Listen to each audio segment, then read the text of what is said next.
क्या आप जानते हैं शंख की ध्वनि सिर्फ एक धार्मिक परंपरा नहीं बल्कि एक पावरफुल साउंड फिनोमिनन हो सकती है। जब शंख फूंका जाता है तो ये एक डीप रेजोनेंट वाइब्रेशन पैदा करता है जिसे कई लोग पृथ्वी की नेचुरल फ्रीक्वेंसी यानी 7.83 हर्ट्ज ह्यूमन रेजोनेंस से जोड़ते हैं। यही वजह है कि शंख की ध्वनि सुनते ही मन में एक अलग शांति और स्थिरता महसूस होती है। रिसर्च ये बताती है कि रिदमिक साउंड वाइब्रेशंस हमारे ब्रेन वेव पैटर्न्स को इन्फ्लुएंस कर सकती है, खासकर अल्फा स्टेट जो रिलैक्सेशन, फोकस और इनर काम से जुड़ी होती है। कुछ स्टडीज ये भी सजेस्ट करती है कि ऐसे वाइब्रेशंस वेगस नर्व को इनडायरेक्टली स्टिमुलेट कर सकते हैं, जो स्ट्रेस को कम करने और इमोशनल बैलेंस बनाए रखने में मदद करती है।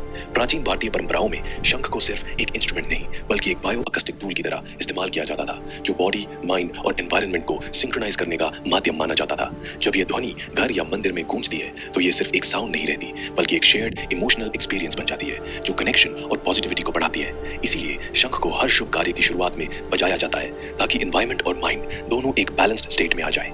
यानी शंख सिर्फ आस्था का प्रतीक नहीं बल्कि एक ऐसा एंशिएंट प्रैक्टिस है जो आज भी आपको मेंटली काम, इमोशनली बैलेंस्ड और डीपली कनेक्टेड महसूस करा सकता है। अब सवाल ये है, क्या ये सिर्फ परंपरा है या इसके पीछे सच में कोई डीपर साइंस छुपा है? रिसर्च बताती है कि ये फ्रीक्वेंसी ह्यूमन ब्रेन के अल्फा वेव्स 8 to 12 हर्ट्ज से बहुत करीब मैच करती है, जो रिलैक्सेशन, फोकस, क्रिएटिविटी और मेडिटेटिव स्टेट से जुड़ी होती है। कुछ स्टडीज ये भी सजेस्ट करती है कि ह्यूमन रेजोनेंस वेगस नर्व को इनडायरेक्टली स्टिमुलेट कर सकती है, जो पैरासिम्पैथेटिक नर्वस सिस्टम को एक्टिवेट करके स्ट्रेस हार्मोन कॉर्टिसोल कम करती है, ऑक्सीटोसिन बढ़ाती है और इमोशनल बैलेंस बनाए रखती है।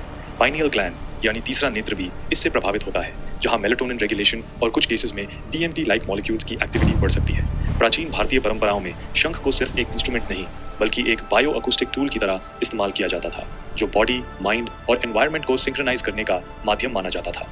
जब ये ध्वनि घर या मंदिर में गूंजती है तो ये सिर्फ एक साउंड नहीं रहती बल्कि एक शेयर्ड इमोशनल एक्सपीरियंस बन जाती है, जो कनेक्शन और पॉजिटिविटी को बढ़ाती है। इसीलिए शंख को हर शुभ कार्य की शुरुआत में बजाया जाता है।